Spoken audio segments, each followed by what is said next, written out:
Baiklah, saya akan menjelaskan standar costing. Yang pertama, pengertian standar costing adalah perkiraan biaya yang dibutuhkan untuk memproduksi satu unit produk atau barang. Perkiraan ini didasarkan pada kajian teknik, jarak, dan waktu yang dilakukan untuk menentukan jumlah bahan baku, tenaga kerja, dan jasa lain yang diperlukan. 2. Standar costing memiliki banyak kegunaan, diantaranya 1. Merencanakan anggaran. Standar costing membantu perusahaan merencanakan anggaran bisnis secara efisien. 2. Mengendalikan biaya. Standar costing membantu perusahaan mengendalikan biaya dan mengukur efisiensi. 3. Menentukan harga pokok. Standar costing membantu perusahaan menetapkan harga produk akhir sebelum produksi selesai. 4. Mempermudah pencatatan dan penyiapan laporan biaya. Standar costing memudahkan perusahaan dalam pencatatan dan penyiapan laporan biaya. 5. Merencanakan biaya bahan baku. Standar costing membantu perusahaan merencanakan biaya bahan baku, pekerjaan dalam proses maupun persediaan barang jadi. 6. Pedoman penetapan harga penawaran. Standar costing dapat digunakan sebagai pedoman penetapan harga penawaran dalam tender suatu proyek atau kontrak tertentu. 7. Mempermudah pengambilan keputusan. Standar costing membantu perusahaan dalam mengambil keputusan yang khusus. 6. Menghemat biaya administrasi persediaan bahan.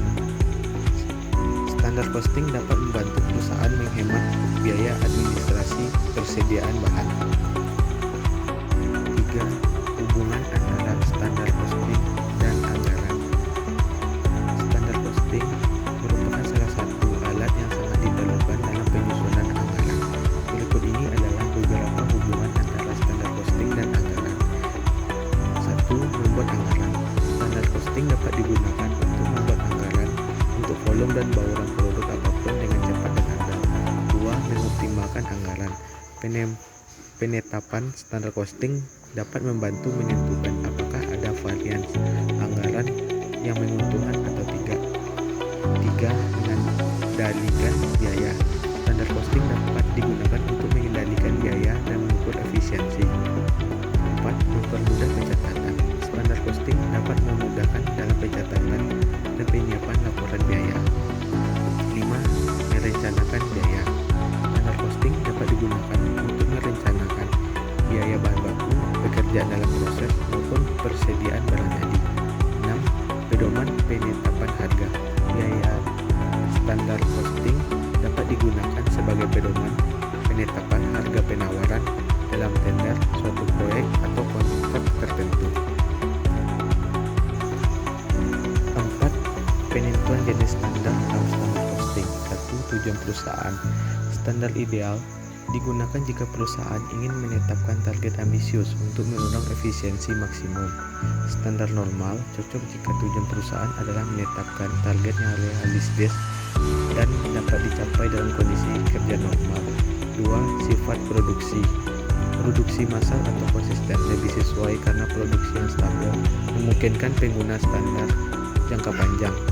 Produksi yang bersifat proyek atau unik lebih efektif karena standar perlu sering disesuaikan untuk mencerminkan kondisi unik setiap proyek. 3. Kondisi lingkungan bisnis. Lingkungan stabil dapat digunakan jika lingkungan bisnis jarang mengalami perubahan signifikan. Lingkungan dinamis lebih cocok karena kondisi operasi, teknologi, atau pasar sering berubah. 4. Tingkat kompetensi. Pasar kompetitif dapat diterapkan untuk mendorong kinerja optimal dan daya saing. Pasar kurang kompetitif mungkin lebih memadai karena tekanan untuk mencapai efisiensi maksimum lebih rendah. 5. Sumber daya yang tersedia. Jika sumber daya seperti tenaga kerja, bahan baku, dan teknologi terbatas atau sering berubah, standar saat ini atau standar normal lebih relevan. Jika sumber daya melimpah dan tersedia secara konsisten, standar ideal atau standar teoritis dapat dipertimbangkan. Konsep target costing adalah konsep yang digunakan untuk menentukan biaya produk yang diharapkan berdasarkan harga kompetitif. Tujuannya adalah agar produk tersebut dapat memperoleh laba yang diinginkan.